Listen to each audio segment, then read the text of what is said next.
ചേര ആസ്ഥാനം. 3 നൂറ്റാണ്ടോളം കേരളത്തിൽ രാഷ്ട്രീയ മേൽക്കോയ്മയുണ്ടായിരുന്ന ചേര പെരുമാക്കന്മാരുടെ ആസ്ഥാനം മൂയിരിക്കോട് അഥവാ മഹോദയപുരമായിരുന്നു.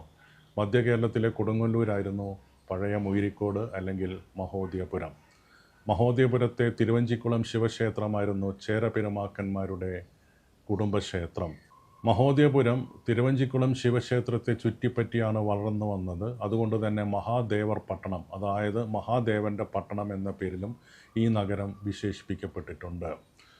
പ്രശസ്ത ഭക്തിസന്യാസിയായ ശൈവസന്യാസിയായ സുന്ദരമൂർത്തി നായനാരുടെ ശ്ലോകങ്ങളിൽ തിരുവഞ്ചിക്കുളത്തെ ശിവക്ഷേത്രത്തെക്കുറിച്ചുള്ള പരാമർശങ്ങളുണ്ട്.